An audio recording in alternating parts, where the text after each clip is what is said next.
اعوذ باللہ من الشیطان الرجیم بسم اللہ الرحمن الرحیم۔ آج ہم شروع کرتے ہیں سورہ بقرہ کا دوسرا رکوع۔ تو اس سے پہلے آپ لوگوں سے گزارش ہے کہ چینل کو سبسکرائب کر لیجئے۔ تو شروع کرتے ہیں آیت نمبر 16 سورہ بقرہ کی۔ اولئک الذین اشتروا الضلالۃ بالہدی،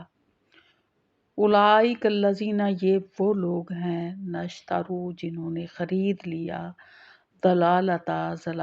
گمراہی کو، بالہدی، ہدایت کے بدلے۔ فما ربحت تجارتہم، پس نہیں ربحت، فائدہ دیا، تجارتہم، ان کی تجارت نے، وما کانوا مہتدین، اور نہیں ہے وہ ہدایت یافتہ۔ مثلہم کمثل الذی، مثال ان کی کمثل الذی، اس شخص کی طرح ہے، استوقد نارا، جس نے جلائی آگ، فلما، پس جب، اضاءت، روشن کر دیا، ما حولہ، جو اس کے ارد گرد ہے، ذہب اللہ بنورہم، چھین لیا اللہ نے ان کی روشنی، وترکہم، اور ان کو چھوڑ دیا، فی ظلمات، اندھیروں میں، لا یبصرون، وہ نہیں دیکھتے، سمن، بہرے ہیں، بکمن، گونگے ہیں، عمیٌ، اندھے ہیں، فہم لا یرجعون، اور وہ نہیں لوٹیں گے۔ او کصیب، یا بارش کی طرح، من السماء، آسمان سے، فیہ، اس میں، ظلمات، اندھیرے ہیں، ورعد، اور گرج ہے، وبرق، اور بجلی ہے، چمک ہے، یجعلون، وہ کر لیتے ہیں، اصابعہم، اپنی انگلیوں کو، فی آذانہم، اپنے کانوں میں، من الصواعق، کے گرج سے، حذر الموت، موت کے ڈر سے۔ واللہ محیط، اور اللہ تعالیٰ گھیرے ہوئے ہے،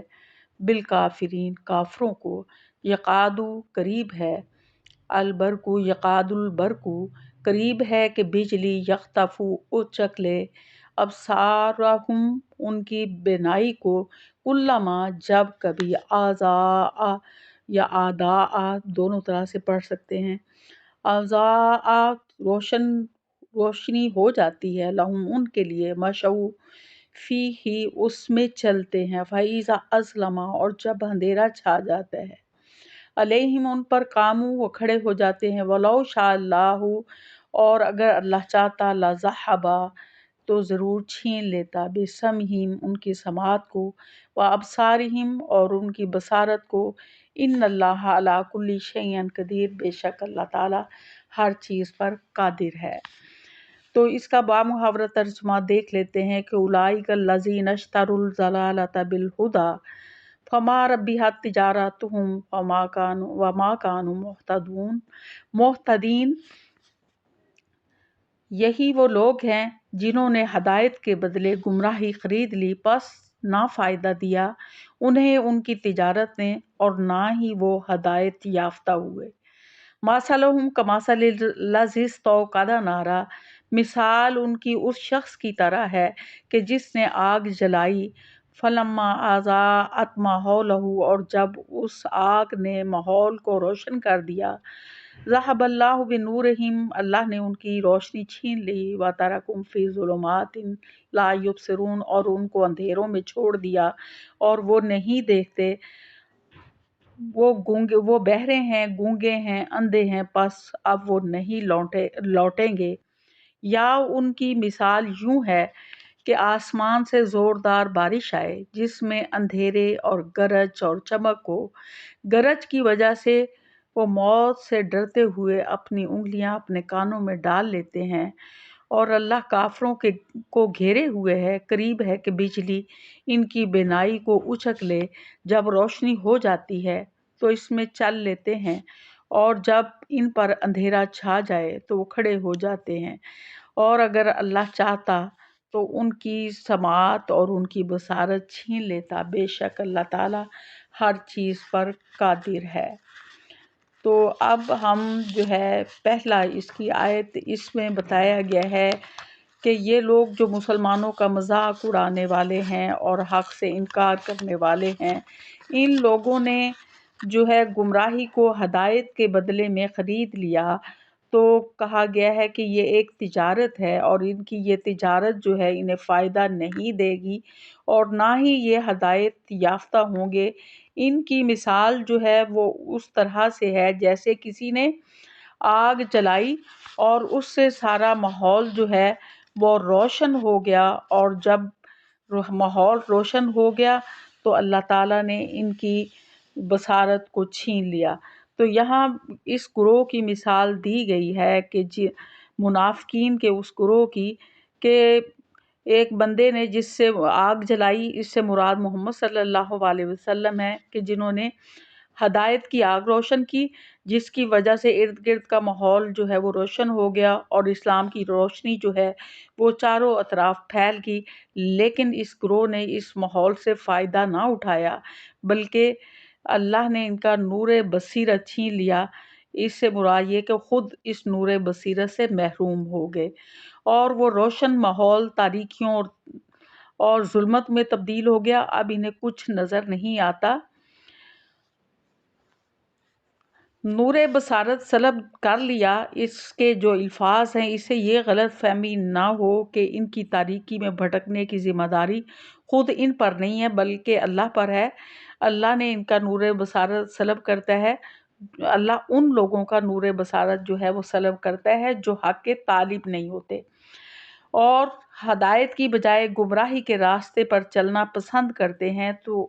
یہ لوگ جو ہیں وہ اندھیروں میں بھٹکنا شروع ہو جاتے ہیں۔ ان کے بارے میں کہا گیا ہے، ایسے منافقین کے بارے میں، کہ جو بہرے ہیں، گونگے ہیں، اندھے ہیں، یعنی کہ جو ہدایت کے راستے ہیں، اندر ہدایت جن راستوں سے جانی ہے ان پر انہوں نے جو ہے وہ مہر خود اپنی حرکات کی وجہ سے لگا لی ہے، جس کی وجہ سے ہدایت کا نور جو ہے ان میں داخل نہیں ہو سکتا۔ اور پھر اس جو مثال دی گئی ہے کہ او کصیب من السماء فیہ ظلمات، کہ یا آسمان سے بارش جس میں جو ہے وہ اندھیرے ہیں۔ تو اس آیت میں کئی چیزوں کا ذکر ہے۔ بارش جو ہے اور اندھیرے، بادل کی کڑک اور بجلی کی روشنی، اور سفر کرنے والا شخص جو ہے، بارش سے مراد اسلام ہے، اور اندھیروں اور بادل کی کڑک سے مراد وہ مصائب اور مشکلات ہیں جنہوں نے چاروں طرف سے اسلام کو گھیر لیا ہے، اور بجلی کی روشنی سے مراد وہ فتوحات ہیں جو اس ناسازگار حالات میں بھی اسلام کو حاصل ہوئی ہیں۔ جس طرح بارش مردہ زمینوں کو زندگی بخشتی ہے، اور جیسے بارش برسے تو پہلے تاریکی جو ہے وہ چھا جاتی ہے، بادل چھا جاتے ہیں، پھر بادل کی خوفناک کڑک سے دل دہلنے لگتے ہیں۔ جو سچے دل سے ایمان لا چکے ہوتے ہیں وہ اندھیروں سے انہیں وحشت نہیں ہوتی، نہ بادل کی کڑک سے وہ خوف زدہ ہوتے ہیں۔ لیکن جو منافق ہوتے ہیں وہ اس کڑک سے ان کے دل جو ہے وہ ڈوب جاتے ہیں، اور وہ اسلام کا دامن جو ہے وہ چھوڑنے میں اپنی عافیت جو ہے وہ سمجھتے ہیں، اور اس طرح سے وہ واپس پلٹتے ہیں، تو اس طرح سے وہ فائدہ نہیں اٹھا سکتے۔ تو یعنی جو ان نے مشکل حالات جو ہے جب دیکھتے ہیں تو اس کے ڈر کی وجہ سے اپنے کانوں میں انگلیاں ٹھونسنے سے مراد یہ ہے کہ وہ مشکل کا سامنا نہیں کرتے، اور اس طرح سے اپنے آپ کو ہلاکت سے بچانے کے لیے وہ پیچھے کی طرف پلٹتے ہیں۔ تو اللہ تعالیٰ فرماتے ہیں کہ قریب ہے کہ بجلی جو ہے ان کی